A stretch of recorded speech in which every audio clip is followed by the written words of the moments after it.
Pinabulaanan po ng palasyo ang umuugong na balita na posibleng palitan po ni Pangulong Bongbong Marcos Jr. si Tourism Secretary Cristina Frasco. Lumutang nga po ang posibleng rigodon sa DOT kasunod ng pambabatiko sa kalihim dahil sa umano'y pag-promote nito sa sarili imbis na unahin nga po ang sektor ng turismo. Pero sa panayam po ng programang ito, nilinaw ni Palace Press Officer Attorney Claire Castro na wala namang binabanggit ang Pangulo ukol dito.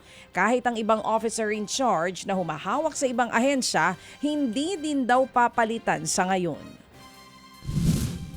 Sa huli namin pag-uusap po, nung tinanong ko po ito, last Friday. Last Friday yan. Okay. Tinanong ko po yan, pati kasi umiikot din yung mga salita na mapapalitan si Secretary Rosa, Opo. si Secretary Frasco. Ang sabi niya sa atin, wag daw tayo makinig sa chismis. So As hindi of Friday confirmed. yan As of Friday. As of Friday, pero mukhang may rigodon.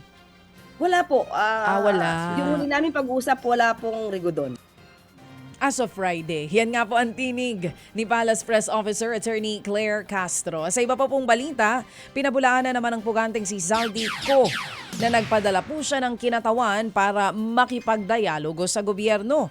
Yan daw ang sagot ni Zaldi Co nang tanungin siya ng kanyang abogadong si Attorney Roy Rondain. Hindi daw kikilos ang dating kongresista nang hindi inaaprubahan ng kanyang abogado.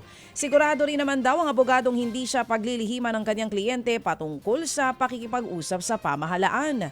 Matatanda ang si DILG Secretary John Vic Remulla mismo ang nagsabi na mayroon umanong nakikipag-ugnayan sa kanila para ipaabot ang mensahe noon ni Zaldi Co na gusto nitong makipagdialogo sa gobyerno.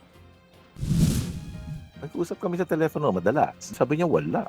Wala daw siyang pinapadala. So I'm absolutely sure na walang ganun. Hindi naman gagalaw yun ng hindi ko ina-approve makikipag-negotiate, makikipag-dialogue. I have serious doubts. Kasi ako lang naman ang talagang inauthorize niya na magsalita sa kanya. Yan nga po ang tinig ng abogado ni Zaldi Co na si Attorney Roy Rondain. Samantala, sumuko na po sa NBI si Albuera Leyte Mayor Kerwin Espinosa matapos ilabas ang arrest warrant sa kanyang kasong murder.